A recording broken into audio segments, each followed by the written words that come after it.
Okay, welcome to Part-Time Preppers, and we named this video First Rifle for Shit at the Fan, 1974 style. Before I show you the first firearm I ever had, I'm going to show you a book. Here we go, a little book I got in time of emergency. Now this book I got in 9th grade, I believe. It was 9th grade health class. And I never really thought much about nuclear war or disasters till then. And our health teacher gave us this book, and it may be the only book I read in 9th grade. It talks about, 3/4 of the book's about nuclear attack, tells you how to build temporary bomb shelters, what to do, sirens go off. It even had a little list in here to put down the American Red Cross, phone numbers, hospitals, which I actually filled out some of it when I was a kid. And I like the one page, tells you how to make a bomb shelter bar in your basement.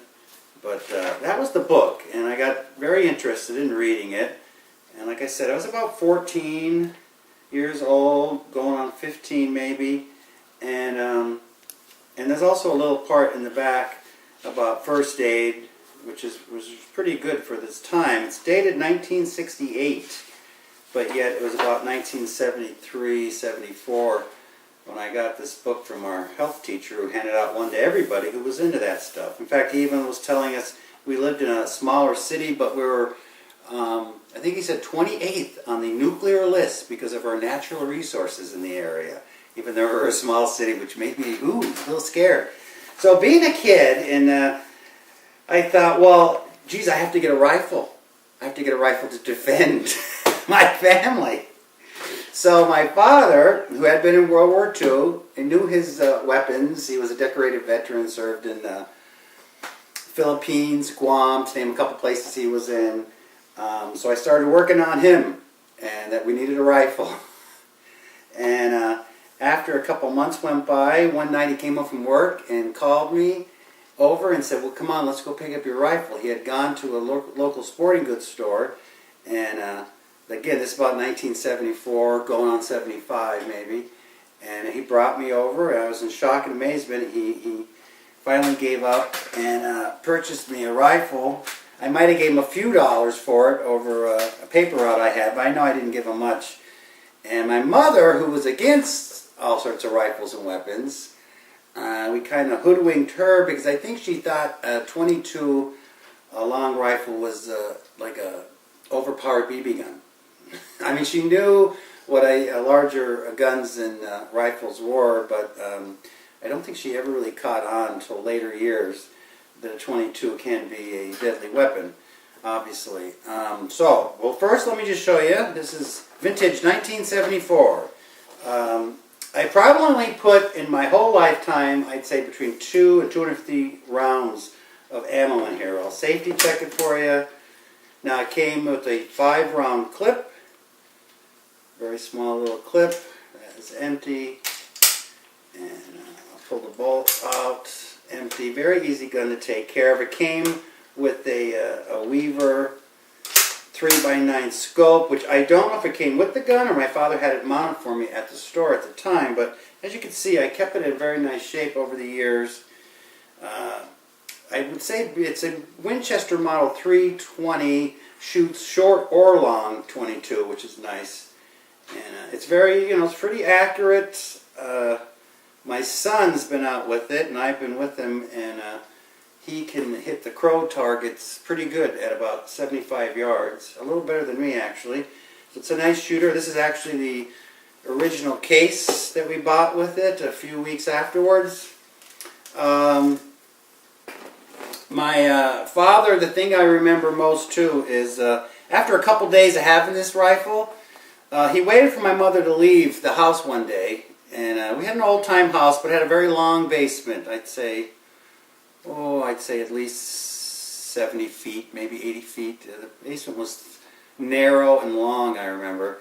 And he took me down there to my surprise and said, okay, well, let's get this out of your system.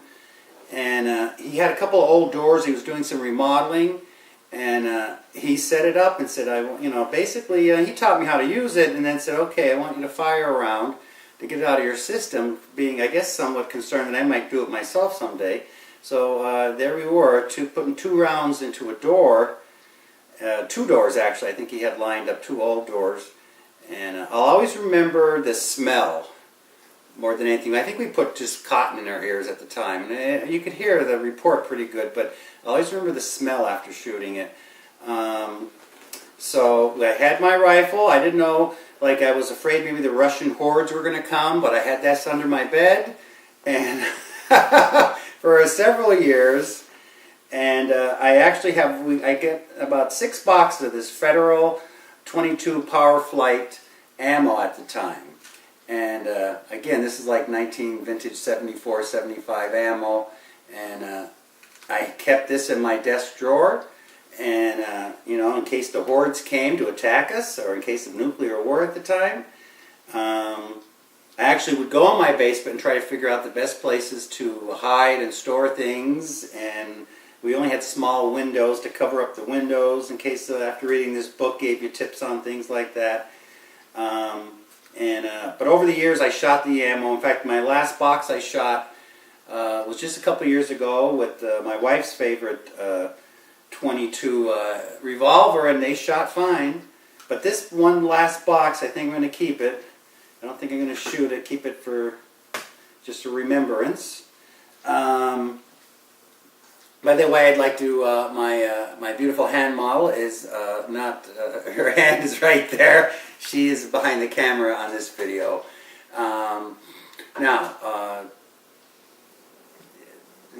Basically, the reason I'm showing this out is because I was sort of like a little prepper, I guess, way back in the 70s there. But then, you know, you lose track of such things and time goes on.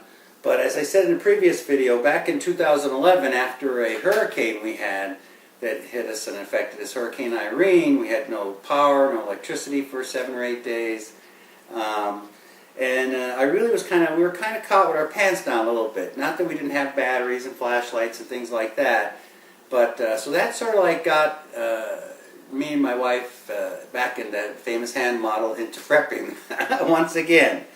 So I thought I would show off my first rifle once again, and I'm sure someday this will be my son's rifle. This will be the only firearm I don't think I would sell or trade of our several firearms. And I thank you for watching. Any comments? And I may be doing one last blast from the past video on another firearm, my first pistol, which I got a couple years later, and then we'll do some prepping videos. So thanks for watching, and have a good day.